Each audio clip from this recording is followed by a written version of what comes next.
Hello. बोलिए बोलिए। हाँ जी साईं जी, नमस्कार। नमस्ते नमस्ते नमस्ते।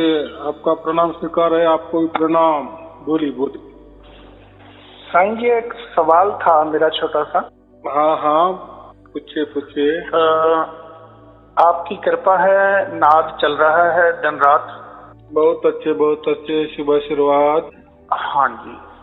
लेकिन साईं जी, मैं पहले गुरबानी पढ़ता था और नाम भी जपता था, और मेरे पास काम कोई नहीं है। हाँ हाँ हाँ, मैं गुरुद्वारा साहिब में ड्यूटी करता हूँ। बराबर। तो मेरे पास जो समय होता है ना, वो बहुत खाली होता है। तकरीबन 18 घंटे मेरे पास खाली होते हैं।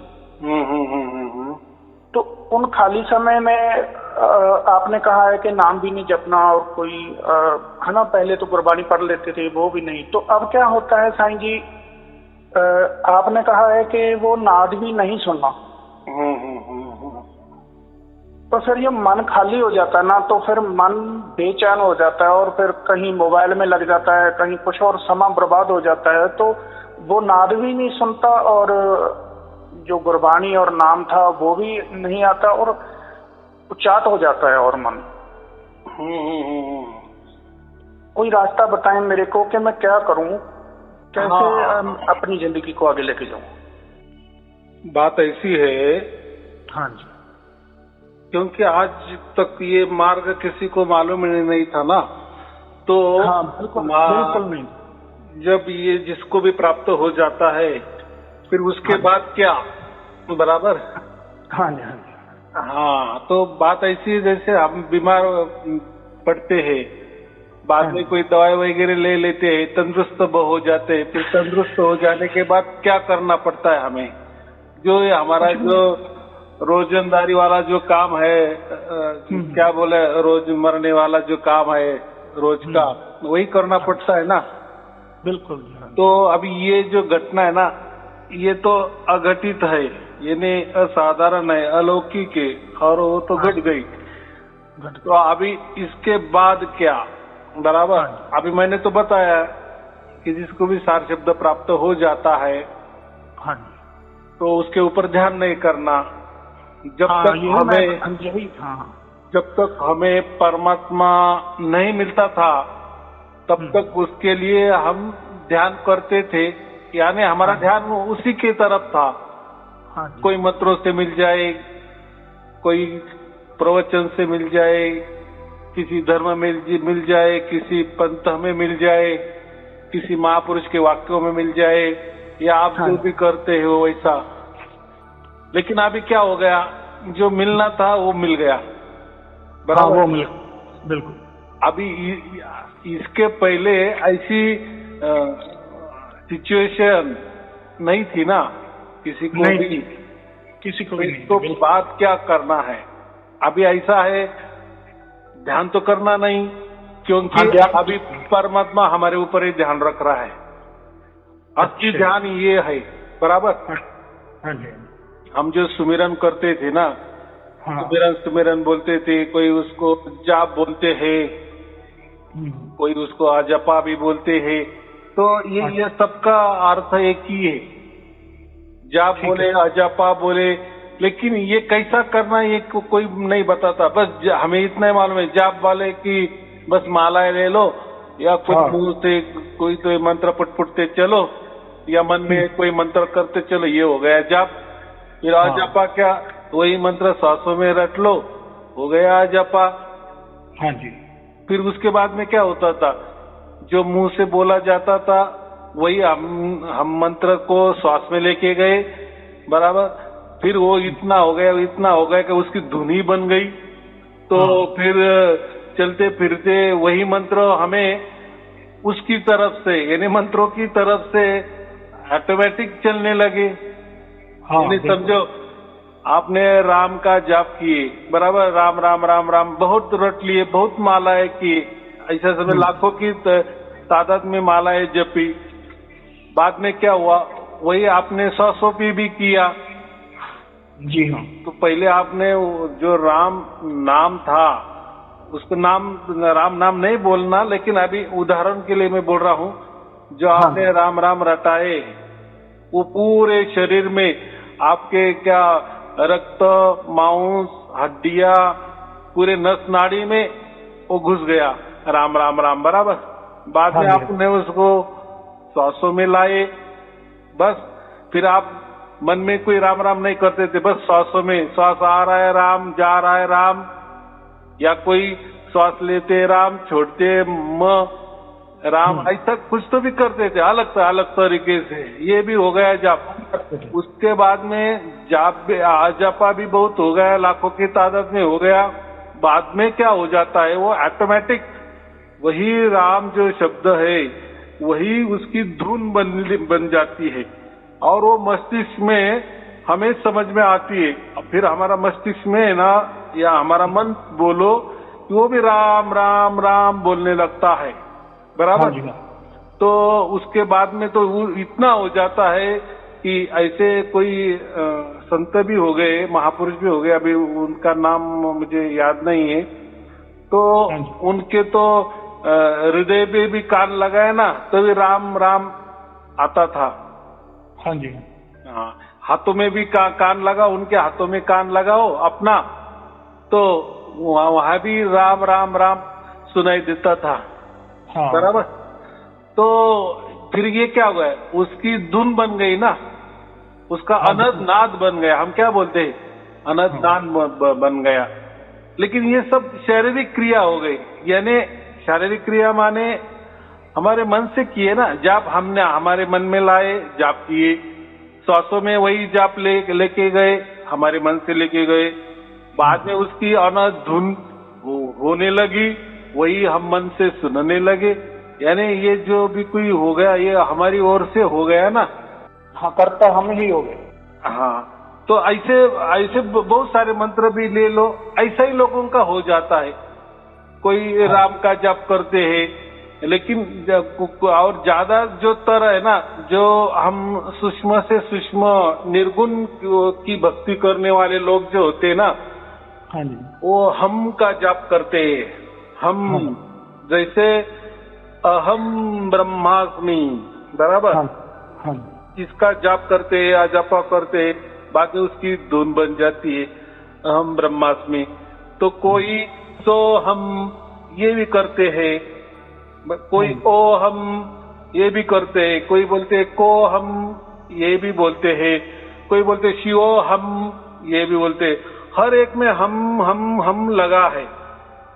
हाँ जी, हाँ। कोई उसको हन भी तैयार हो जाता है, कोई इसको हम बोलते हैं, कोई इसको हन बोलते हैं, बात तो एक ही है। यानी जो ह के ऊपर अनुस्वार आ गया ना, बिंदी आ गए ना जी, उसको कोई म भी बोलते हैं, कोई उसको न भी बोलते हैं जी। लेकिन वो जाने दो, वो जो बात क्या है एक ही है ना। हम तो उनका कहने का मतलब है, जो हम है ना, यही शब्द प्रकट हो गया और इससे पूरी सृष्टि बन गई। हाँ जी। अहम से। और एक होता है अहम, जो एक हमारा अहम होता है, शारीरिक वाला, प्रकृति वाला, बराबर, काल वाला, काल के दायरे में आने वाला हम, उसको अहम बोलते हैं, वो भी एक हम। लेकिन ये जो प्रकृति शुरुआत होगी ना, तो ऐसा वेदों में लिखा है कि हम से शुरुआत हो गई। तो चलो, अभी जिसकी जिसकी सोच है, जिसका जिसका विचार है, जिसकी जिसकी रिसर्च है, बराबर कि नहीं? बिल्कुल। लेकिन ये सब ये रिसर्च ही है, और जो भी रिसर्च होती है ना, डिस्कवरी होती है ना, सर्च होता है ना, या प्रयोग होता है ना, या हमारी ओर से होता है। यानी जो भी कुछ करेंगे, एक तो शरीर से करेंगे, हमारे मन से करेंगे, या श्वासों के ऊपर करेंगे, या मस्तिष्क में करेंगे। एक्सपेरिमेंट जो भी करेंगे पूरे शरीर के ऊपर ही रहेगा। हाँ, हम करेंगे ना। और लेकिन हम करेंगे, फिर कल्पना भी वैसे ही करेंगे, तो हम ही कल्पना करेंगे, कोई विचार भी करेंगे, हम भी। अहम ब्रह्मास्मि क्या है, ये विचार ही होगा ना कि मैं ही ब्रह्म हूँ, मैं ही ब्रह्म हूँ, बराबर कि नहीं? ब्रह्म का अर्थ क्या होता है? ब्रह्म का अर्थ होता है फैलाव। जो फैल रहा है ना, इसको ब्रह्म कहते हैं। यानी दुनिया जैसे निर्माण हो गई ना, या अनंत कोटि ब्रह्मांड जो निर्माण हुए ना, वैसे और वो फैल रहे, इसको ब्रह्म कहा जाता है। जो फैलता है उसको ब्रह्म कहा जाता है, बराबर। लेकिन वो जो स्थिर है, एक ही जगह है, बराबर, वो होता है परमात्मा, वो होता है पर ब्रह्म। एक होता है ब्रह्म जो फैलने वाला। यहाँ आपको मैं चाहता हूँ, हाँ हाँ, ये पारब्रह्म वाली जो बात आपने बताई है ना, ये हाँ। पहले ये किसी को जाने के जो पहले हुए कबीर साहब और गुरु नानक साहब हुए हैं ना, वो तो हुए, लेकिन आपके समय में ये किसी को भी मालूम नहीं है। हाँ हाँ हाँ हाँ, ब्रह्म तक ही जानते हैं, पार ब्रह्म का तो किसी को मालूम ही नहीं है। मैंने बड़ा खोजा, हमारे धर्म में भी ये लोग लगे हुए हैं, इधर ही लगे हुए हैं ब्रह्म। हाँ हाँ हाँ, हाँ, पार ब्रह्म कहते, कोई पर ब्रह्म कहते, पार ब्रह्म कहते, बात एक ही है। या कोई पार ब्रह्म कहो, पर ब्रह्म कहो, परमात्मा कहो, निर्गुण राम कहो, बात एक ही है, बराबर। पहले के जमाने में ऐसा समझो कि दो ही प्रकार के महापुरुष होकर गए या संत होकर गए। एक तो सगुण राम वाली भक्ति या दूसरी निर्गुण राम वाली भक्ति, बराबर। जैसे कि निर्गुण राम वाली भक्ति गुरु नानक देव जी ने की है, कबीर साहब ने की है, ये निर्गुण राम की ही बातें की है। इन्होंने जो भी ग्रंथ लिखे है ना, सगुन की बातें ही किए नहीं, क्योंकि हम खुद ही सगुन में है ना। बिल्कुल बिल्कुल, हम सगुन नहीं है, ये पूरी सृष्टि सगुन है, पूरे ब्रह्मांड सगुन है, हमारा शरीर सगुन है, यानी आकारों में है, यानी वो दिखने वाला है या सुनने वाला है, बात एक ही है। सुनने वाला जो भी होता है ना, वो सगुन ही होता है। हाँ, जो ब्रह्मांड के अंदर है वो सरगुण। देखो कुछ तो भी हो रहा है, इसलिए आप सुन रहे हैं ना। हाँ जी, दो में टकराव हो रहा है तो भी आवाज पैदा हो रहा है और आप सुन रहे हैं, बराबर। हो सकता है कोई इतने आवाज बारीक बारीक है कि उसके लिए सुनने के लिए कोई मशीनरी की भी जरूरत होती है, तो मशीनरी से भी सूक्ष्म से सूक्ष्म आवाज हम सुन सकते हैं। हाँ जी, जैसे अनंत ब्रह्मांड है, इसमें से कोई ग्रह की, ये जो ग्रह है ना, इनके भी कोई आवाज होते हैं। हाँ जी, सूरज का भी एक कोई अलग आवाज है, बुध का कोई अलग आवाज है, गुरु का भी कोई, शनि का भी है, अलग अलग आवाज है। अभी देखो वो तो घूम रहे हैं, लेकिन उसका भी, पृथ्वी का भी आवाज है। हाँ बिल्कुल, क्योंकि वो इतना सूक्ष्म होता है कि हम, यानी ये जो भी आवाज आ रहा है ना, हम कानों से सुन रहे हैं या मशीन के द्वारा जो भी सुन रहे हैं ना, ये सभी की सभी प्रकृति की है, ब्रह्मांड की भी है, ऐसा ही समझो। वो कोई अलौकिक या असाधारण बात नहीं है, या परमात्मा वाली तो बिल्कुल नहीं है। देखो इसके ऊपर ये जो हम सार शब्द कहते हैं ना, हाँ जी, अभी कबीर साहब ने उसको सार शब्द कहा, गुरु नानक देव जी ने उसको और कोई अलग शब्द कहा होगा या किसी और शब्द कहा होगा, जो भी सतनाम कहा, जो भी कहा है ना, ये सब निर्गुण राम की ही बातें की है। बिल्कुल। तो क्यों कहा है?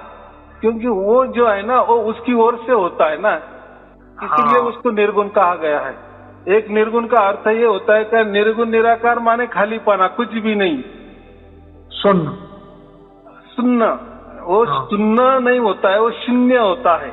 वो जैसी भाषा होती है ना अलग अलग, जैसे हमारे कोई भाषा होगी ना, तो जैसे हमारे मराठी में ळ होता है, कमल, तो हिंदी में कमल ल बोलते हैं। तो मराठी में अळ, तो हिंदी भाषा में अळ नहीं है, बराबर, ल ही है, कमल ऐसा बोलते। तो हम हमारे मराठी में क्या है, कमल। तो ऐसा है, शून्य और सुन्न बात एक ही है, बराबर। बिल्कुल। तो अभी कैसा है, जिसको मालूम नहीं होता ना, वो उसका अर्थ कुछ भी लगा लेता है।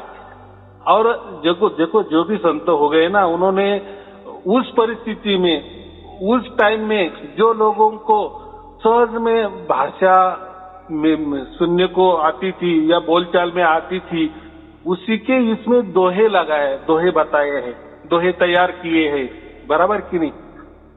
हाँ।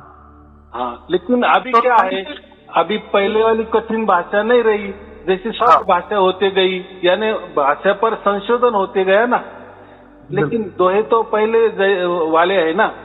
हाँ, लेकिन है लोग समझ भी लेते हैं, बराबर कि नहीं। जैसे कोई मराठी में हमारे अभंग है, हिंदी में दोहे होते हैं, तो साकिया बोलते हैं, तो अभी हम मराठी में वाले जो अभंग है हम समझ सकते हैं कि इसका अर्थ क्या होता है, बराबर। बिल्कुल। वैसे हिंदी वाले लोग भी साकिया का अर्थ, लेकिन पहले के जो 500-600 के साल में की बात अगर हमने की, गुरु नानक देव जी के टाइम की बात की, कबीर साहब के टाइम की बात की, तो थोड़ा सा वो टाइम की जो भाषा है ना वो थोड़ी सी कठिन थी, बराबर। हाँ जी, हाँ जी। लेकिन उस जमाने में वह व्यक्ति को एकदम सरल लगती थी, एकदम सहज में समझ में आती थी। आज नहीं आ रही है बात ऐसी, क्योंकि आज वो शब्द को ज्यादा शब्द मिल गए, ज्यादा उसके ऊपर संशोधन हो गया, भाषा और सॉफ्ट होती गई और सॉफ्ट होती गई और होती रही ना। जैसे इंग्लिश में हम कहते हैं ना कि अलग अलग शब्द के एक बरस हो जाने के बाद बहुत सारे शब्द तैयार हो जाते हैं, बराबर। ऐसी निर्मित होती जाती है, जैसी जैसी दुनिया चलती है तो अलग अलग भाषाएं भी तैयार हो जाती है, शब्द भी तैयार हो जाते हैं अलग अलग ढंग से, कि पहले कभी नहीं सुने थे। लेकिन उस जमाने में जो भाषा थी ना वो सबको सहज में समझ में आती थी, बराबर। अभी आजकल के लोगों को नहीं समझ में आती, तो वो क्या बोलते हैं, क्या इसमें कोड लगा है, कोड कोई गुप्त बात बताइए। देखो, कोई संत जो होता है ना वो उसका हृदय जो होता है ना वो कोमल होता है। वो क्यों किसी साकिया को, किसी दोहे को कोड लगाएगा? अब वो जंतरा कैसे लगा सकता है? तो वो क्यों उल्टा लोगों को ज्यादा से समझ में आए, या यही बात वो दूसरों को समझाने देने के लिए वो दोहे तैयार हुए थे। तो वो इतने सहज में होते हैं, इतने सहज वाले समझ में आते हैं, लेकिन अभी के लोगों को नहीं समझ में आते। तो फिर वो चालाकी क्या कर देते हैं, अरे इसमें कोड लगा है। यानी क्या होता है, फिर ऐसा बोलने के बाद हम चुप बैठ जाते हैं ना, अरे नहीं गुरुजी बोल रहे हैं कोड लगा है। कोई कोड नहीं होता, बराबर, कोई कोड नहीं होता। हो सकता है कि साकिया जैसे जैसे आगे आगे आती गई तो एक पहले वाली लिखाई में दूसरा वाला लिखता है तो थोड़ी सी उसमें गड़बड़ी हो जाती है, तीसरा वाला फिर लिखता है। जैसे कहते हैं ना, 10 लोग जमा करो, एक को आपका एक कहानी बता दो, और उसको को मैंने जो कहानी बताई ना वो आप तीसरे को बता, बराबर। तीसरे को बता दो, फिर उसको बोलो, तीसरे वाले को बोलो कि तू भी ऐसा करते जा। तो 10वां नंबर जिसका आएगा उसको हम बोले कि आपने क्या कहानी सुनी, तो वो थोड़ी अलग थलग ही हो जाती है, आपकी हो जाएगी, बिल्कुल। तो देखो, सुनने वाला, समझने वाला, लिखने वाला, बोलने वाला, मैं बोल रहा हूँ बराबर, लेकिन आपके अगर समझ में नहीं आ रहा है तो बराबर। बिल्कुल। आप कोई सवाल पूछ रहे हो लेकिन मेरी समझ में नहीं आया तो वो सकता है ना। बिल्कुल। मैंने मेरे कोई भाषा में लिखा है लेकिन आप वो भाषा के जानकार नहीं है, तो हो गई गड़बड़। बिल्कुल। तो भाषा भी ऐसे कि हर भाषा अलग अलग, लिखावट अलग अलग, बोलचाल अलग अलग, उच्चार अलग अलग, और समझ अर्थ भी अलग अलग, बिल्कुल। तो अभी के जमाने में ये हमें समझ में आएगा, अरे ये तो एक गांव छोड़ के दूसरे गांव में गए तो भाषा अलग। भाषा तो हिंदी, लेकिन हिंदी में कितने हजारों टुकड़े हो गए ना। तो ऐसे हर भाषा में हो गया है, बराबर। लोग आप तोड़ मरोड़ देते हैं भाषा को, अपनी अपनी बना लेते हैं, उसी भाषा के कई रूप बना देते हैं। हाँ, बस हमें समझ में आ गया ना, बाकी का जाने दो। ऐसा ही लोग करते हैं ना, हमें समझ में आ गया ना। और फिर गुरु लोगों का ये तरीका होता है ना, मैंने जो भी कुछ बताया आप दूसरों को मत बताओ। तो इससे क्या होता है, अगर भी बता दिए अच्छी बात है तो सामने वाला अच्छा ही बोलेगा ना, लेकिन समझो उसका ही कॉन्फिडेंस नहीं है गुरु को कि मैंने ये बंदे को जो भी बताया है वो असली चीज नहीं है, बराबर। इसने गलती से लोगों को बता दिए तो मेरी पोल खोल हो जाएगी कि नहीं? हाँ, ये डर है उसका। तो ये आजकल ये फंडा निकला है। तो गुरु लोग बोलते हैं ना, किसी का प्रवचन मत सुनो, इसमें मत ये करो वो मत करो, लोगों को समझेगा नहीं, सब साक्या में कोड लगे हैं, वो हमें समझ में आता है, मुझे ही समझ में आता है, दूसरों को नहीं समझ में आया। भाई क्यों कोई संत कोड में बोलेगा, कोड भाषा में बोलेगा, गुप्त भाषा में बोलेगा या गुप्त जानकारी छुपाएगा? ऐसा होता है क्या? नहीं होता है ना। नहीं होता। हाँ, तो बात ऐसी है कि हम निर्गुण निराकार के परे, निर्गुण निराकार के परे और सगुण साकार के परे जो निर्गुण राम है ना, बस वो उसकी मर्जी से हाँ जी हमें सुनाई दे रहा है। जो भी उसको सुनाई देना नहीं कहेंगे, लेकिन जो अनुभव कर रहे हैं ना, महसूस जो अनुभव हमें दे रहा है ना, वो दे रहा है हमें अनुभव, बराबर। ऐसा कहा जा सकता है कि महसूस हो रहा है, बराबर, महसूस ही हो रहा है ना। लेकिन प्रकृति में महसूस, अनुभव, ये जो शब्द है ना, ये थोड़े काल के लिए है।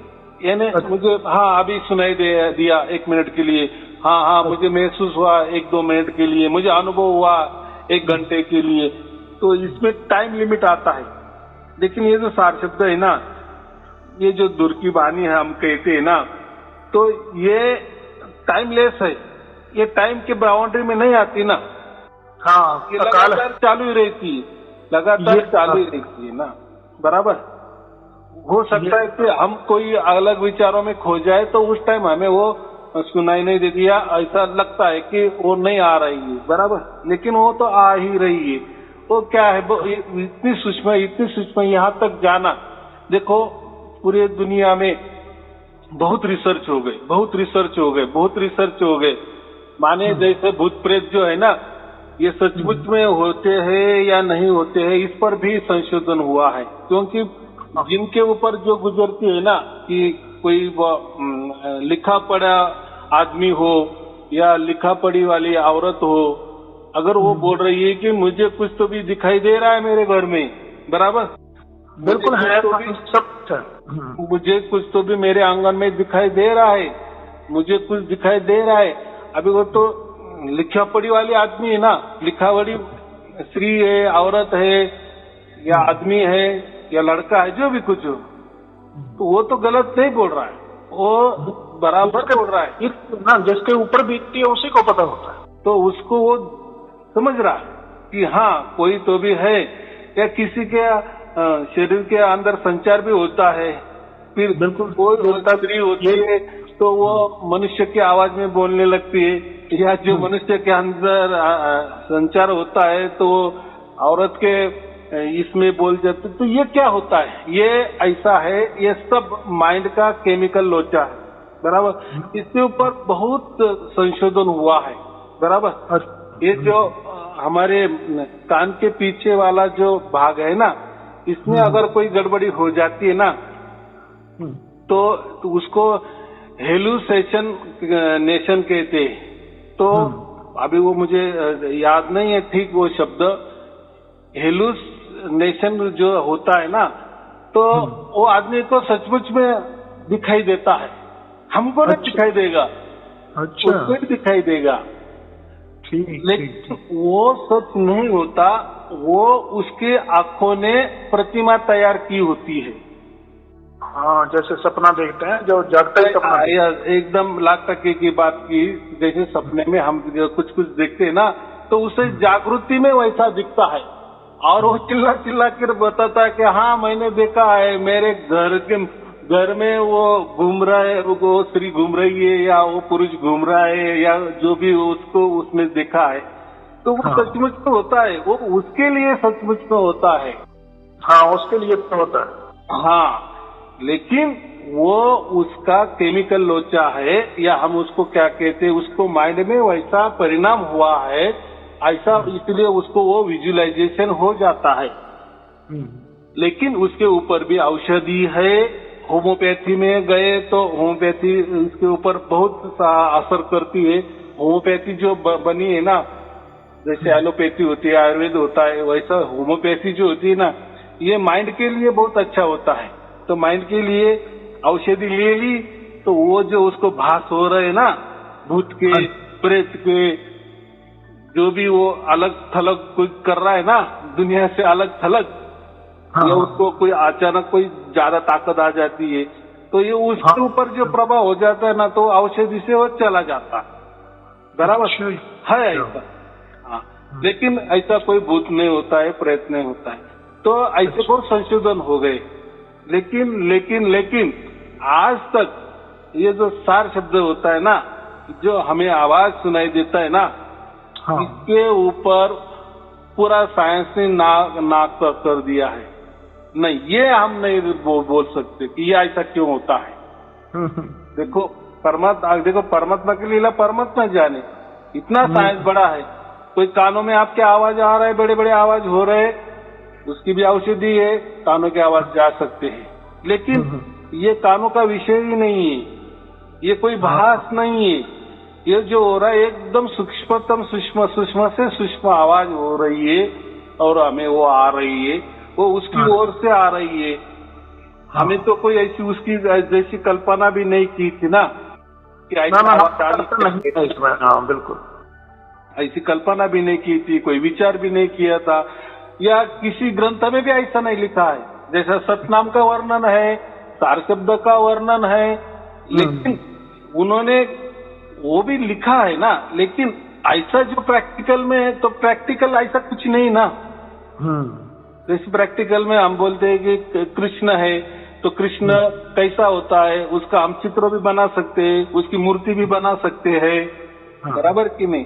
तो उससे हम समझ, वैसा ये सार शब्द का ऐसा कुछ नहीं है। इसमें भी संशोधन हुआ है कि, लेकिन इसमें ना कोई औषधि काम करती है, ना कुछ करती है, बराबर। तो देखो, ये तो अभी संशोधन कहता है, या जो भी वैद्यकीय लोग भी बोलते हैं कि नहीं, क्योंकि अभी मुझे से बहुत बड़े बड़े डॉक्टर भी जुड़े हैं, उन्होंने भी कहा है, लेकिन ये बारे में लिखा है ऐसे है, लेकिन वो ये जो आवाज है ना, इसको आवाज भी नहीं कहेंगे, जो लेकिन जो भी महसूस होता है ना अखंड निरंतर, इसके ऊपर कहीं भी लिखा ही नहीं है। हाँ बिल्कुल बिल्कुल। तो ये अलग थलग ही है ना, ये गोपनीय है। गोपनीय नहीं, ये अभी क्यों हो रहा है, इसके पहले फिर लोगों को क्यों नहीं होता था।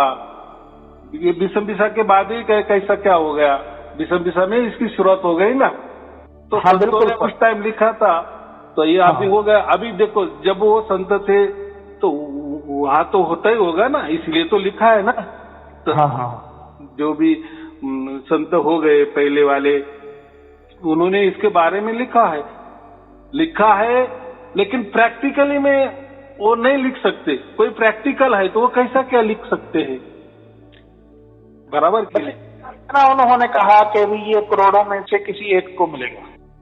हाँ, मिलेगा माने मर्जी उसकी ना, परमात्मा की मर्जी ना। हाँ, कोई आ गया, चलो सयारुण जी के पास जाएंगे, उनको बढ़िया बढ़िया दान दक्षिणा दे देंगे, उनके पांव दबाएंगे, फिर वो हमें ये दे देंगा। तो मेरे पांव भी दबाए, मुझे करोड़ों की दान दक्षिणा भी दे दी, मैं कुछ नहीं कर सकता क्योंकि वो लेने देने वाली वस्तु ही नहीं है। या मैंने किसी के सिर पर हाथ भी रख दिए, तो ऐसा नहीं हो सकता, बराबर। ये किसी के आशीर्वाद से भी नहीं मिलती किसी को, इसीलिए मैं क्या कहता हूँ, भाग्य से ही मिलती है, और वो भी मिलती है जब तो जरिया तो बनाया आपको उन्होंने, बराबर है ना। जरिया क्यों नहीं, मैं तो क्या कहता हूँ, बस आपको अगर वो चाहिए परमात्मा की ओर से, आपको लगता है कि वो सार शब्द हमें मिलना चाहिए, तो बस प्रवचन सुनते जाओ। देखो अभी ये राज क्या है, कि प्रवचन सुनने के बाद ही ऐसा होता है। तो मेरे प्रवचन में किसी धर्म का जिक्र नहीं है, किसी पंथ का जिक्र नहीं है, किसी गुरुगद्दी का जिक्र नहीं है, किसी महापुरुष का जिक्र नहीं है। तो इससे क्या होता है किसी दोहे का भी सहारा नहीं लेते आप। हाँ, और इसके उलट, इसके विपरीत आप पहले हो जो दोहरे का सहारा नहीं लेते, नहीं तो सभी लेते। हाँ, बाकी जो भी है ना, जो भी कोई गुरु लोग है, कोई धर्म प्रचारक है, पंथ के प्रचारक है, कोई गुरु गद्दी चला रहे, गुरु परंपरा से है, तो वो जो बातें करते हैं ना, वो कोई सहारा लेते हैं, यानी उनके एक मुट्ठी में कोई तो भी उनका धर्म होता है, बराबर। किसी के मोढे पे रख के चला देते हैं वो। हाँ, जो भी आज प्रवचन हो रहे हैं ना, लाखों लोग कर रहे हैं ना, तो उन्होंने कुछ तो भी उनकी मुट्ठी में पकड़ के रखा है, यानी कोई किसने धर्म पकड़ के रखा है तो इसलिए वो बातें कर रहे, कोई पंथों को पकड़ के रखा है, कोई गुरु गद्दी को पकड़ के रखा है, कोई किसने कोई विचारों को पकड़ के प्रवचन कर रहे, तो कोई कल्पना के आधार प्रवचन कर रहे, लेकिन आधार ये ले रहे, आधार क्या ले रहे, वेदों का ले रहे, उपनिषदों का ले रहे, कोई पुराणों का ले रहे हैं, बाकी क्या है, लेकिन आधार ले रहे कि या साकिया का ले रहे, कोई दोहे का ले रहे, कोई संत पुरुष का ले रहे, कोई महापुरुष का ले रहे और बता रहे, लेकिन मेरे इसमें वो बात ही नहीं ना, तो इससे क्या होता है, इससे क्या होता है, विशाल बुद्धि बन जाती ना। विशाल बुद्धि माने थोड़ा धर्म आप बाजू रखो, आपकी साकिया बाजू रखो, आपके महापुरुष बाजू रखो, आपके पंथ बाजू रखो, क्योंकि ये अभी बनाए हैं, 8-10 हजार साल पहले बनाए होंगे, लाखों बरस पहले बनाए होंगे, ऐसा भी समझो चलो, लेकिन बने हैं और जितनी भी निर्मित होती है उसका नाश होता ही है।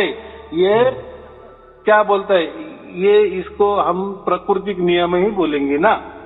हाँ, तो चलो वेद अभी के नहीं, चलो लाख साल पुराने होंगे, अब जो साल पुराने होंगे, लेकिन बने तो यही ना, किसी ने तो भी बनाए ना। मैं तो कहता हूँ ये वेद भी है ना, ये 10,000 साल पुराने हैं, बराबर। हाँ, बिल्कुल। इसके लिए ऐसे कहते हैं कि 300 ऋषि मुनि ने ये तैयार किए हैं, और वेद कोई एक दिन में नहीं बना, वो कोई 100 सालों में नहीं बना, उसके लिए बहुत साल लग गए हैं, और पीढ़ी पीढ़ी खपाई है, तो तब एक वेद तैयार हुए, उपनिषद तैयार हो गए, और ऐसा कहते हैं कि इसके लिए 300 ऋषि मुनि लग गए, यानी जितने भी 500 बरस लग गए होंगे, 1000 बरस लगे होंगे पूरे वेद तैयार करने के लिए, कालावधि में बोल रहा हूँ। तो इसको 300 ऋषि मुनि काम आए, तो उसमें उस ऋषि मुनि में स्त्रियां भी थी, देखो बराबर कि नहीं, तब ये बने हैं। वो कोई ऐसा जादू का खेल नहीं कि आज बन गए चारों वेद, ऐसा नहीं, तो वो क्रमवार से बन गए। तो ये लोग समझ नहीं लेते, और बात ऐसी है ना, आजकल लोग क्या करते हैं, कोई भी ऐसा कुछ बातें करने लगे ना, पहले बात बताते, ये कहाँ लिखा है, कौन से गुरु ने बोला है, किसी महापुरुष में बोला है, बस। तो भाई मैं ये बातें करता नहीं है, मुझे किसी महापुरुष ने नहीं दिए है, मुझे जो आप आया है वैसे को वैसे मैंने आप दिया है, आपको भी आप हो गया है, तो और क्या चाहिए। इसलिए मैं क्यों झूठ मूठ के बात करूं कि ये कोई धर्म का सहारा लो, या पंथ का सहारा लो, या किसी गुरु गद्दी का सहारा लो, या महापुरुष का सहारा लो, नहीं है, नहीं। हाँ, मैंने जब ढूंढा तो मुझे लगा कि हाँ, गुरु नानक देव जी ने भी इस पर बोले हैं, कबीर साहब ने भी इसमें बोले हैं, रविदास ने भी इस पर बोले हैं, दादू दयाल ने भी इस पर बोले हैं, धन्नो जो भी है ऐसे जितने भी है, तो कुछ नहीं कुछ थोड़े थोड़े बोले हैं, बस थोड़ा थोड़ा हाँ बोला है। हाँ। तो कुछ तो भी आधार है, लेकिन गारंटी के साथ मैं नहीं कहता कि यही दो है उसके लिए है। हाँ बिल्कुल, या उन्होंने लिखे भी होंगे, बस देखो पहले के जमाने में ये दोहे कैसे तैयार होते थे, जैसे कबीर साहब बोलते थे और लिखने वाले लिखते थे, बराबर। वो सिस्टम थी, वो खुद में ऐसा कोई पेंसिल पेन लेके बैठे और दोहे लिखते गए, ऐसा नहीं है। दोहे तो तैयार हो जाते। देखो अभी मेरे कमेंट्स में मैं जो भी प्रवचन करता हूँ उसके नीचे कोई लोग दोहे पे बोल देते हैं कमेंट्स में, पूरे के पूरे जो कोई सोनी साहब है, तो वो मेरा प्रवचन के नीचे कमेंट्स में डायरेक्ट दोहे लिख देते, पूरा आंसर कर देते हैं। तो ये एक प्रकार की गॉड गिफ्ट होती है। तो हो जाता है किसको। जैसे देखो ना, फिल्म के अभी कितनी फिल्म तैयार हो गए, 1950 से 1900 जितने अपना 100-150 बरस से जितने भी फिल्में आ गई, उसमें गाने हैं कि नहीं? तो गाने कोई तो भी लिखता है कि नहीं? उसका काम ही तो लिखना। वो बराबर सिचुएशन जैसी तैयार हो जाती है, परिस्थिति वैसी के वैसे बना देता है। तो वो उसकी कलाकारी है, वो उसको गॉड गिफ्ट है। कोई गा लेता है तो उसको गॉड गिफ्ट है ना। है उसमें कुछ तो भी दिया है भगवान ने, जो भी कुछ दिया है। तो ऐसे ही गॉड गिफ्ट होती, वैसे ये मुझे गॉड गिफ्ट में आया है और वैसे मैं लोगों को दे रहा हूँ और जैसा दे रहा हूँ लोगों को भी हो रहा है। अभी ये बताओ, अभी इसमें क्या है?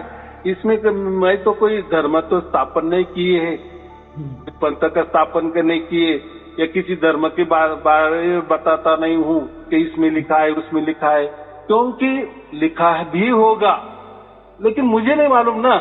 मुझे तो ये ऐसा क्या ऐसा आ गया और वो बांटने को बोल दिए, वैसे के वैसे मैं बांट रहा हूँ, निसार बुद्धि से बांट रहा हूँ। जिसको लेना है वो ले ले, जिसको ना लेना वो छोड़ दे। कितनी सहज बात है, कोई जोर जबरदस्ती नहीं। सबसे बड़ी सेवा मिली आपको। हाँ नहीं, जो भी है। अभी देखो, ईश्वर का प्रसाद है तो प्रसाद बोले तो बांटने के लिए होता है, बराबर कि नहीं? कोई अपने आप की जाए वो भी बहुत बड़ी बात होती है, लेकिन आप तो परमात्मा के जो रास्ते में जो बेचारे रो रहे थे उनको आप यहाँ, बहुत बुरा हाल था साईं जी हमारा, हम लोगों का जो संत थे ना, बहुत बुरा हाल था। हाँ। तो साईं जी मैं एक बात आपसे पूछना चाहूंगा, दोबारा से पूछना चाहूंगा। एक परमात्मा मिल गया, मन बिल्कुल जन के हम शांत हो गए, हमें अब कुछ नहीं चाहिए और आगे, और जन के जो हो रहा है बहुत अच्छा हो रहा है। लेकिन मन क्या करे साईं जी, ये जो जब समा होता ना तो ऐसे लेटे पड़े हैं तो ये ऐसे ऐसे चमत्कार दिखाता है कि ऐसा ऐसा बोर हो जाता है। तो आप कहते हैं उसको सुनना नहीं, तो ये करे तो करे क्या? मन क्या करे? आत्मा परमात्मा मिल गया, लेकिन मन कैसे अपना समा पास करे?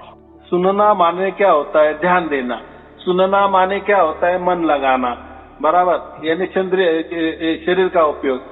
तो वो तो नहीं, क्योंकि वो तो हमारे शरीर के द्वारा नहीं आया, हमारे प्रयत्न के द्वारा नहीं आया, हमारे प्रयास उसमें कुछ भी काम नहीं आया, हमारी कोई मेहनत उसके लिए काम नहीं आई है, उसके लिए हमने कोई कष्ट नहीं लिए, वो तो सहज में आया है। और जब जैसा वो, तो इसीलिए हम क्या कहते, उसको गुरु प्रसाद कहते। जैसा आया पैसा लेना, बराबर, और ले रहे। अभी बात आपकी ऐसा है, आपका सवाल ऐसा है कि अभी हम क्या करें, हमारे पास तो टाइमिंग है। एक पहली बात मैं हर प्रवचन में कहता हूँ, तो आप ये लोगों को बांटते चलो। जैसे आप बांटते चलेंगे ना, तो आपका जो आप बोले मुझे खालीपना आ गया है, आपका टाइम जाएगा। और जैसे जैसे देखो, ऐसे बहुत सारे लोग भी तैयार हो गए हैं। मैं तो पहले से ही कहा था कि जो भी पूरे मेरे प्रवचन सुन लेता है पूरा पक्का संत ही बन जाता है। हाँ जी, बिल्कुल। हाँ, और संत भी ऐसा कि उसके लिए कोई दोहे का सहारा भी नहीं लेना है। अगर बहुत सारे लोग क्या बोलते हैं, थोड़ा दोहे का सहारा लिए ना तो लोगों को समझ में आता है। तो इसलिए मैं बोलता हूँ कि जो हेडिंग हमारे जो बने हैं ना, हर प्रवचन में हेडिंग बने हैं ना, तो पूरे की पूरे हेडिंग भी आपने पठन कर लिए ना और शुरू हो जाओ बताने को। तो जो दोहे भी बनाए हैं ना, तो वो के हिसाब से ही बने हैं, बड़े अच्छे लगते हैं और सार शब्द के ही हैं सभी। हाँ, सार शब्द के है। और जिसको अभी आदत है कि दोहे में ही बोलना, वो कैसा है, आजकल के बहुत सारे गुरु लोग ये दोहे में ही बोलते हैं ना, तो और लोगों को अच्छा लगता है। तो मैं देखो, मुझे तो कोई कहने की बात नहीं है, मुझे तो उसके लिए उसका कोई लेना देना नहीं, लेकिन परमात्मा ने वो भी करके रखा है। सभी प्रवचन में दोहे है, वो आप पठन करो और बोलते शुरू करो। परमात्मा आपके साथ में है तो आपका टाइम भी जाएगा, लोगों को भी समझ में आ जाएगा, नहीं लोगों को भी प्रकट होने लगेगा। और इसके ऊपर क्या काम है, ये तो बहुत दुनिया का बहुत बड़ा काम। आपने ऐसा समझो कि आपने एक भी सार शब्दी को पैदा किए ना, तो आपने एक संत को पैदा किए है, और एक संत लाखों करोड़ों लोगों का हिस्सेदारी होता है, यानी उसकी कमांड लाखों करोड़ों लोगों के ऊपर एक संत की होती है। संत बहुत महान होता है, क्योंकि आप संत क्यों कहते हैं कि उसके साथ सत ही होता है, उसके अंदर कोई स्वार्थ नहीं होता है, बस उसका काम ही जो कल्याण है, जन कल्याण है, बराबर। हम वो काम कर सकते हैं, बराबर। और अगर आपको कोई समझो, आप बोले कि मैं गुरु बानी पढ़ता हूँ, तो आप पढ़ते जाओ ना, उसमें क्या है। लेकिन खाली टाइम और कुछ हो जाएगा तो आप ये भी काम कर सकते हो, लोगों को बता सकते हो। संतों को जो है ना कि एक पारस क्या काम करता है, पारस क्या काम करता है, लोहे का सोना बना देता है ना। लेकिन जो बोलते हैं ना कि जो संत होता है ना, वो संत ही तैयार करता है, बराबर। सुबह 1 घंटा कथा करता हूँ, आधा घंटा पौना घंटा कथा करता हूँ रोजाना। वो पूरा गांव है हमारा, 400 तकरीबन घर है इसमें गांव में। तो जाना सुनते हैं सभी लोग बहुत।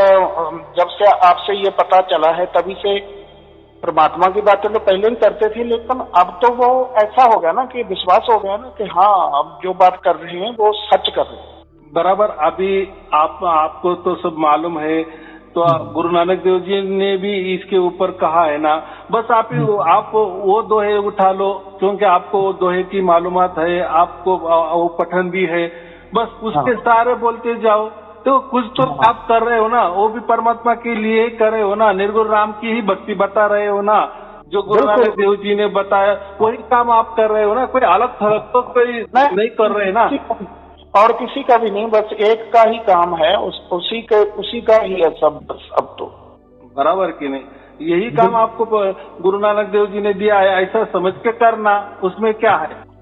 आप समझिए, अब जब गुरबानी पढ़ते हैं ना, तो अब पता चलता है कि ये जो बात हो रही है ना, ब्रह्म की भी हो रही है और सार शब्द की भी साथ साथ हो रही है। सार शब्द को परमात्मा कहा गया है, ये जो ब्रह्म है इसका ऐसे मन जो है इसी का सफर करता है, लेकिन आत्मा का जो मिलाप है वो परमात्मा से होता। अब बातें पता चलती हैं, पहले तो पढ़ते तो थे लेकिन बात कोई पता नहीं चलता था कि क्या बात हो रही है। हाँ, बात ऐसी है कि जो सुरती होती है ना, ये सुरती माने ये आत्मा होता है, बराबर। लेकिन सुरती और आत्मा एक ही बात है, लेकिन फिर हमारे अंदर आत्मा है ये नहीं समझता ना, हमारे अंदर मन ही समझ सकता है, इसलिए बहुत सारे संतों ने मन बताया है उसको। लेकिन बाद में ऐसा बता दिए है, लेकिन जो ज्यादा अभ्यासु है या जो ज्यादा समझ सकते हैं, तो उसके लिए फिर सुरती का उपयोग किया है। लेकिन ये जो सुरती होती है ना, ये प्रकट कैसी होती है, जब तक उसको ये शब्द नहीं मिलता तब तक ये प्रकट नहीं होती, यानी ये आत्मा प्रकट नहीं होता।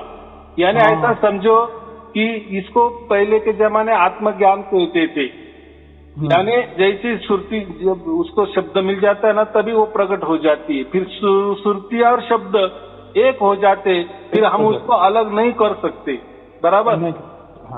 जैसा कोई भूखेला बच्चा होता है 6 महीने का या 1 बरस का, तो जैसी माँ आती है तो वैसा जैसा लगता है तो वो दूध पीने लगता है, तो इतना एक हो जाता है, तो उसको कोई सुध बुद्धि नहीं रहती, क्योंकि वो भूखा था ना, तो इतना चिपक जाता है, एकाकार हो जाता है, माँ और वो बच्चा एकाकार हो जाता है। वैसा ही ये सुरती को कभी उसका बाप मिला ही नहीं था ना, ये संसार में ही भटकती थी ना, 84 लाखों ये योनि में ही भटकती थी ना, लेकिन अभी इसको मिल गया। लेकिन जब तक उसको शब्द नहीं मिलता ना, तब तक आप सुरती को भी नहीं समझ सकते।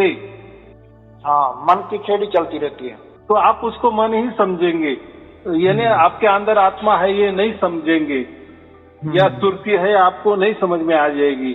लेकिन सुरती कब प्रकट हो जाती है, जब उसको शब्द मिलता है तभी वो प्रकट होती है, बराबर। इतनी सूक्ष्म बात है, बिल्कुल।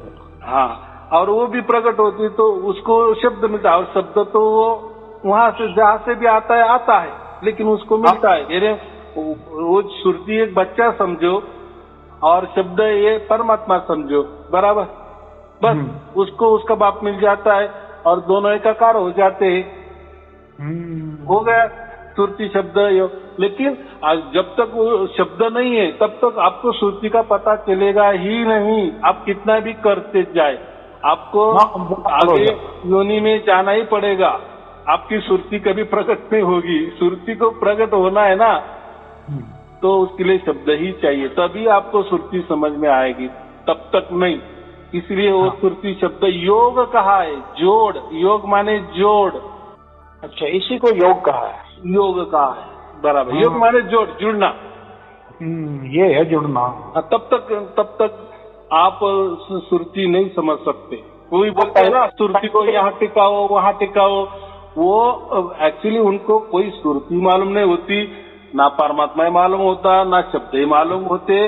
वो बस बोलने में बोल देते हैं कि सुरती यहाँ टिकाओ, ब्रह्मरंध्र पे यहाँ टिकाओ, चलते वहाँ टिकाओ, उसके ऊपर टिकाओ।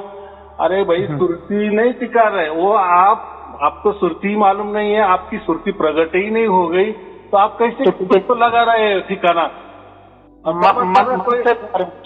और परमात्मा का कोई ठिकाना होता है क्या? अधर है परमात्मा का ठिकाना, अधर है। जैसे पृथ्वी भी अधर है, तो पूरे जो गोले घूम रहे हैं ना, ये जो पूरे ब्रह्मांड है ना, हाँ, ये भी अधर ही है ना।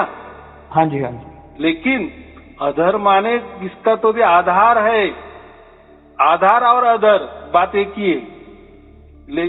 फिर किसका आधार है? वही परमात्मा के आधार है, इसलिए वो घूम रहे, नियमों के आधार घूम रहे, कोई एक में टकराव नहीं हो रहा है।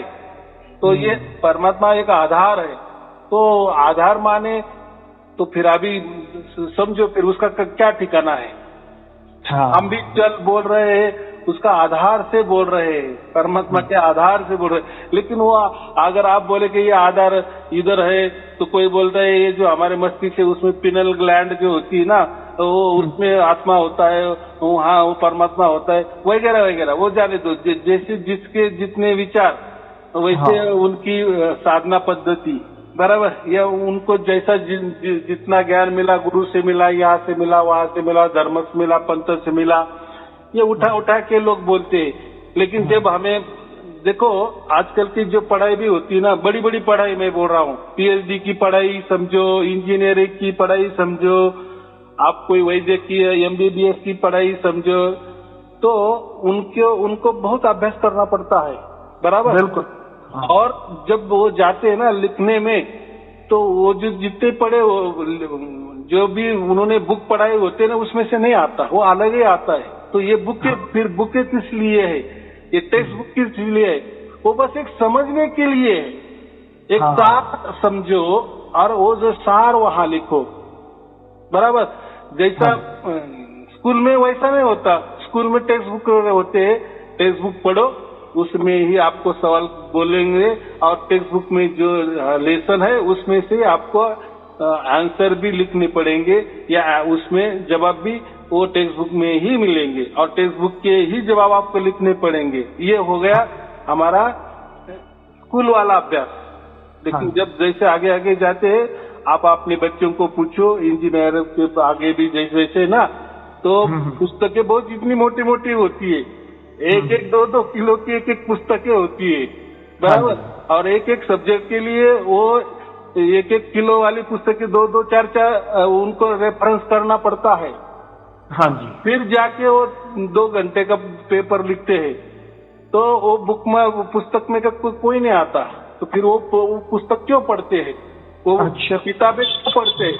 तो एक सार गर्भित एक अंदाज, उसको क्या कहते हैं, एक समझ लेते हैं, और वो समझ ही वहां लिखते हैं, फिर वो पास हो जाते हैं।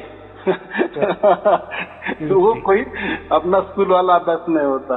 चलो ठीक है। तो ऐसा ही मुझे कहना है कि जब भी हमें ये परमात्मा मिल जाता है ना, तो फिर जब मिल जाता है तब हम समझते हैं, अरे या तो कोई धर्म काम में आया, अरे या तो कोई पंथ काम में आया, या कोई साखिया काम में आई, कोई गुरुगद्दी काम में आई, ये सब अलग थलग ही निकल गया। हाँ, ये अलग ही खेल निकला। हाँ, यानी ये अलग थलग ही है। और ये अलग थलग आपने बोला ना कि करोड़ों में एक किसी को मिलता है।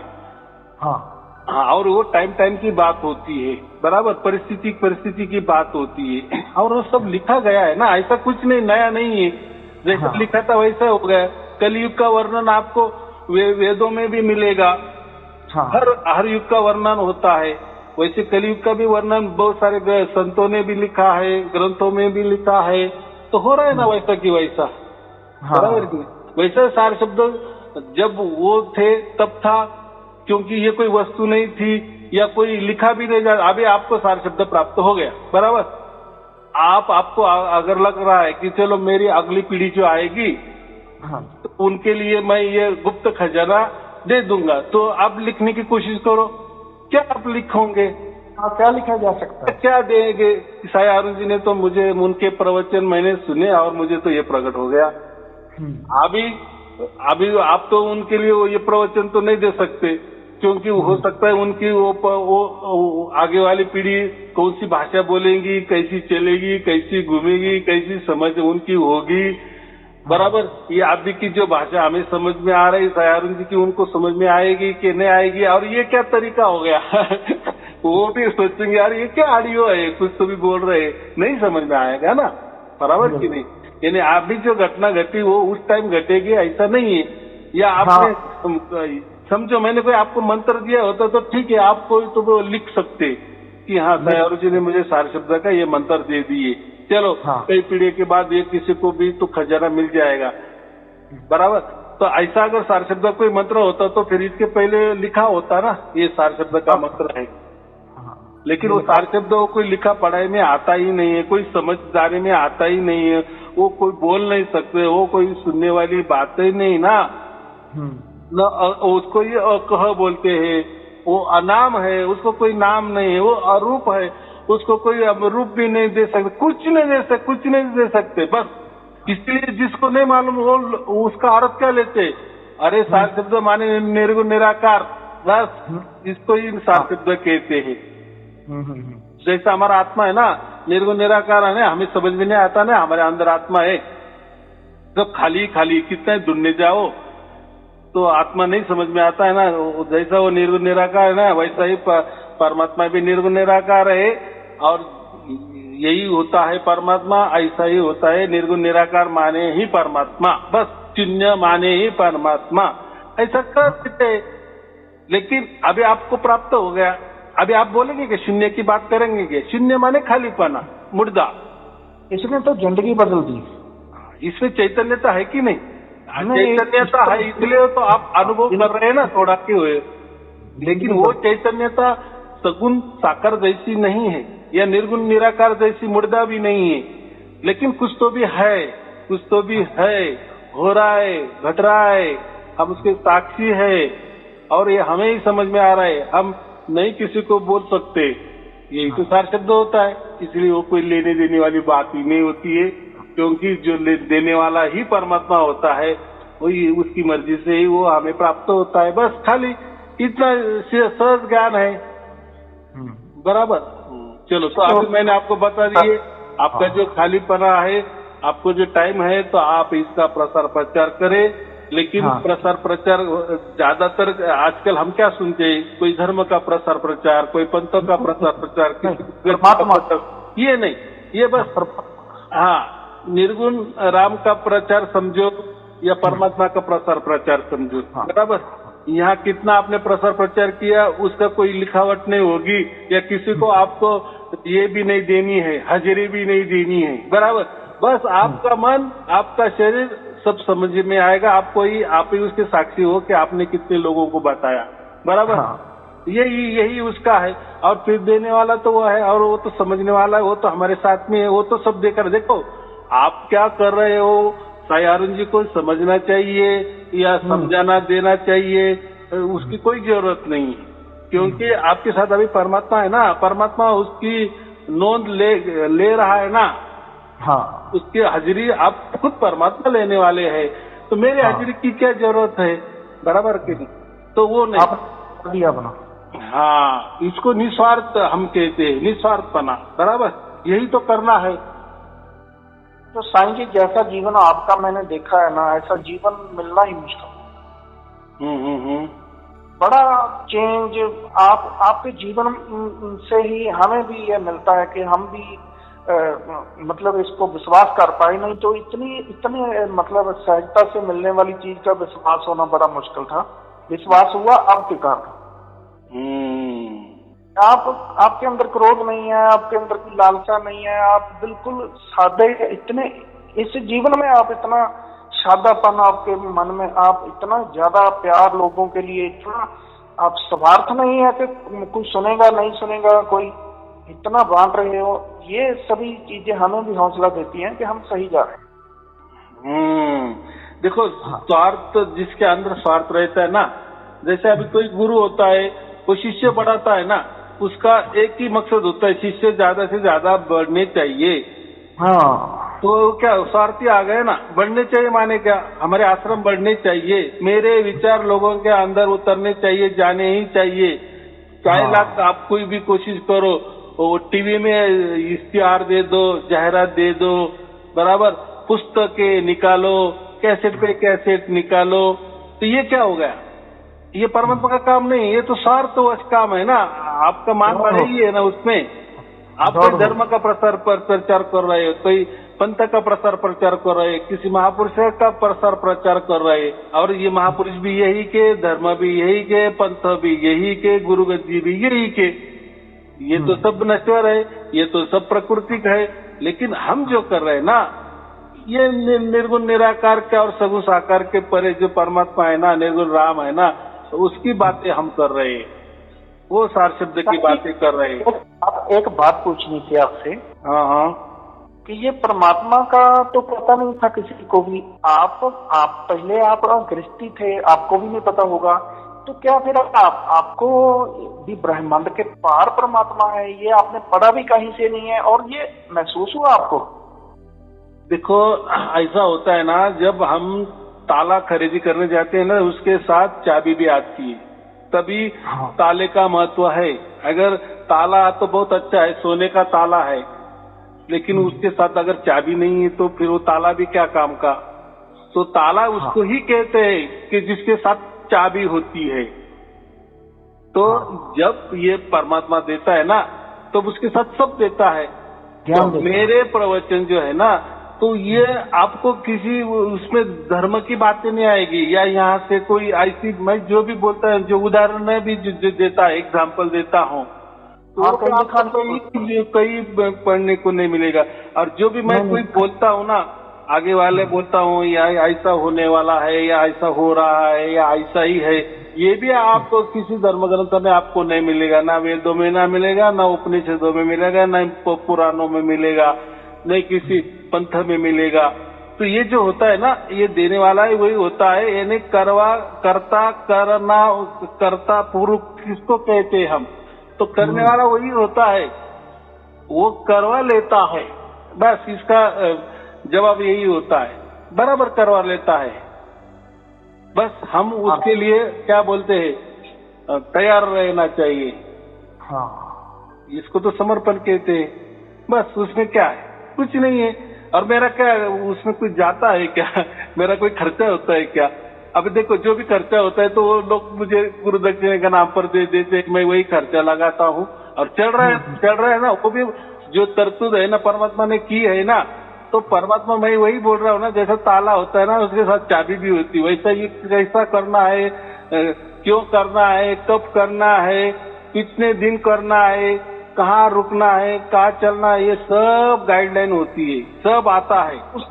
जब उसी को सौंप दिया तो फिर चलाएगा तो वही ना। हाँ, देखो, उसी का काम है तो वो चलाने वाला है ना, तो हम कौन है? हाँ, ये बात है। हाँ, तो वो बराबर करता है, वो सब होता है। अभी आपको जैसे सारे शब्द प्राप्त हो गया ना, तो आप देखो ना आपकी अगली जिंदगी कैसी होने वाली है। आता साईं जी, ये इतनी ज्यादा सुनता है ना, बात इतनी सुनता है कि आपको क्या बताएं। थोड़ी सी पीड़ा भी नहीं करता वो। हाँ, तो अभी इतना ही आप समझ लेना कि सार शब्द कोई सुनने की बात नहीं होती, वो जैसा होता है वैसा, वो उसके ऊपर कोई ध्यान नहीं देना, बराबर। जब तक परमात्मा नहीं मिलता तब हम ध्यान देते थे, अभी ध्यान देना ही नहीं है। अभी परमात्मा को हमारे ऊपर ध्यान देने दो। हाँ, और वो उसके जैसे ध्यान करेगा ना, वो करेगा, जैसा करेगा वैसा। तो जैसे कि हम मोबाइल देख रहे हैं तो हम बिल्कुल ही सुनना उसको भूल जाते हैं, तभी भी वो तो ध्यान दे ही रहे हैं। वो ध्यान दे रहा है ना, आप ध्यान ही देना नहीं है। तो राम हमारा जाप करे, हम बैठे विश्राम, तो फिर ये क्यों बताया है? हम बेफिक्र हो गए, हम बेफिक्र हो गए। Okay okay. कल ऐसा भी लगेगा आपको, यार सायारुण जी ने ऐसा बता दिए तो अभी तो मुझे धुन भी नहीं सुनाई दे रही है। ये नहीं, वो सुनाई दे रही है नहीं दे रही, अभी उसके ध्यान को लगना ही नहीं। बस उसने हमारा चुनाव किए है, हमारे ऊपर उसने उसका ठप्पा लगा दिए है, हमारी रजिस्ट्री पूरी हो गई है, हमें उन्होंने सर्टिफिकेट दिया है, हमारा जो जगह है परम धाम की जगह उसने फिक्स की है। अभी बस पूरा की पूरा विश्वास उसके ऊपर है, अभी जो करेगा वो करेगा। तो अभी हमें कोई करने की जरूरत नहीं, कोई विचार भी करने का ना, जैसा दिन आएगा वैसे काटते चलो बस। अब मुझे जवाब मिल गया। हाँ मिल गया, क्योंकि अच्छी तरह मिल गया ना, क्योंकि नाले आपके प्रवचन सुनने को मिल गए इतने, और अच्छी तरह जवाब मिल गया अंत में मुझे कि वो हमारा ध्यान कर रहा है, हम उसको भूल जाएं चाहे याद रखें। हाँ, एक बार चुनाव देखो, चुनाव जैसा अभी चुनाव हो गए, तो अभी वो चुनाव जैसे 5 वर्ष के लिए होता है, एक बार चुनाव हो गया बस 5 वर्ष तक अभी कोई टेंशन नहीं है। वैसा हमारा जो अभी सार शब्द मिला नहीं, अनंत काल के लिए है। तो अभी काल में तो हम आने वाले ही नहीं ना, अनंत काल माने क्या? अकाल। हमने देखो अकाल ही देगा ना, अकाल ने हमें प्राप्त किए तो अकाल का जवाब अकाल ही होगा ना, कि काल होगा? आप काल कह रहे हैं, मतलब कि परमात्मा के यहाँ कोई उसके बाद उसका समय नहीं होता भी इतने कल्प यहाँ रह सकता है तू, और इतने नहीं, समय नहीं, ये कल्प हो गए, इतने कल्प हो गए, 36 कल्प हो गए, 100 कल्प, ये तो प्राकृतिक बातें हैं, ये तो समय में आ गए ना, समय के दायरे आ गए ना। हाँ, इसके लिए तो आपकी एक टेस्ट सुनी थी मैंने, उसमें आपने कहा था कि इतने समय तक परमात्मा के पास रह सकते हैं, लेकिन ये सवाल लोग पूछते नहीं। तो मेरे मन में ये आया था कि वो अकाल है, वो तो उसके पास तो समय होना नहीं चाहिए, तो मेरे को विलेखा लग गया। आपका तो सभी प्रवचन, बाकी और भी प्रवचन आपके मैंने आधे से ज्यादा सुन लिए हैं, सुनता रहता हूँ। एक तो प्रवचन जो आता है दिन में ज्यादा से ज्यादा 2 ही सुनने का, एक रोज वाला, अभी रोज वाला जितना दिन चलेगा उतना, और एक पीछे वाला, और पूरे के पूरे सुन लो। हाँ। लेकिन ज्यादा नहीं, 2 से ज्यादा कभी नहीं सुनने, बराबर? ज्यादा परमात्मा को तकलीफ नहीं देना। नहीं, वो सुनते पहले ज्यादा सुनते थे, लेकिन जब 4 शब्द टिक गए ना तो फिर 2 सुनने लगे। क्या है देखो, ये जो है ना, ये शब्द जंजाल है, ये जो प्रकृति है ना, ये प्रकृति अगर आप उसकी जांच करने गए ना तो आप जांच ही करते चलेंगे, ऐसे 100 बरस भी 100 जन्म भी हो जाएगी, जांच ही करते चलेंगे। अभी जांच की जरूरत नहीं, जो मिलना अभी मिल गया, अभी क्या करना, बस ये दूसरों को बांटता जाए ना। देखो, निस्वार्थ बुद्धि से परमात्मा ने आपके यहाँ दिया है ना, आप भी वही निस्वार्थ बुद्धि से दूसरों को देना, कितनी सहज, पर उसमें आपको दिन जाएंगे ना, एकदम आनंद से जाएंगे, और एक आनंद रहेगा कि मैं परमात्मा का काम कर रहा हूँ, बराबर? किसी धर्म का नहीं कर रहा हूँ, किसी पंथ का नहीं कर रहा हूँ, किसी गुरु गद्दी का नहीं कर रहा हूँ, बराबर? इसको तो सार शब्दी परिवार कहते हैं। आप एक सार शब्द परिवार में जुड़े हो, इसको सार शब्दी परिवार कहते हैं। एक परिवार है, लेकिन ये निस्वार्थ काम करने वाला सार शब्दी परिवार है, बराबर? ये मत कभी ऐसा भी आता है समय कि ये शांत हो सके, या ये अपना काम करता ही रहता है ऐसे? मन देखो, मन ये काल है, मन ये प्रकृति है, मन ये शरीर है, ये चलेगा। तो देखो, हम प्रकृति में रह रहे ना, काल के अंदर रह रहे ना, तो ये जो मन जो चलता है ना, ये हमारे आंखों से चलता है, हम जो सुनते हैं ना उसके ऊपर चलता है, ये जो हमारा मस्तिष्क है ना, बुद्धि है ना, इसके ऊपर चलता है। तो देखो, हमें जो संसार में रहना है तो आँख तो खुली रखनी ही है, कान खुले रखने ही है, चलना घूमना फिरना है, मस्तिष्क से तो बुद्धि तो लगानी ही पड़ेगी। फिर इसमें थोड़ा उल्टा पुल्टा हो ही जाता है, तो ठीक है, ये हमें ये समझना कि ये मन की बातें है। Okay okay. कुछ भी सोचे, अच्छा बुरा कुछ भी सोचे, उसका और ये परमात्मा का कोई वो लेना देना नहीं, हाँ। क्योंकि वो उसी दलदल में रह रहा है ना। हाँ। अगर देखो पानी में मछली रहती है तो वो भीगनी ही है ना, बराबर। हाँ। अगर वो बोली कि नहीं मुझे अभी भिगोना नहीं है, हाँ तो फिर मुझे सूखना है, तो अगर वो बाहर आ गई तो मर जाएगी। तो हमें तो जब तक हमारी जान है तब तक ये दलदल में रहना है। तो ये दलदल तो फिर मन है तो मन अच्छा भी कोई विचार आएगा, बुरे आएगा। हम अलिप्त हो जाना, जैसा कमल का फूल होता है ना, कमल के पत्ता वो पानी में रहता है लेकिन पानी उसके ऊपर कोई असर नहीं करता। तो हमें वो भी करना है। हाँ, उल्टा हमें असर हो रहा है ना हो रहा है, अभी कोई जोर जबरदस्ती नहीं मन के ऊपर। अभी मन को गाली गलौच नहीं, अरे मन ये तूने क्या सोच लिया, कुछ अभी नहीं। अभी ऐसा समय बस हमारी डोरी अभी परमात्मा के ऊपर है, वो जो भी कर रहा है अच्छा ही कर रहा है। बहुत अच्छा। चलो ठीक है, आपके परिवार के लिए शुभ और आपके सभी संतों को भी नमस्कार। सत साहिब जी। हाँ चलो सबके लिए शुभ आशीर्वाद। सत साहिब जी, सत साहिब जी, सत साहिब।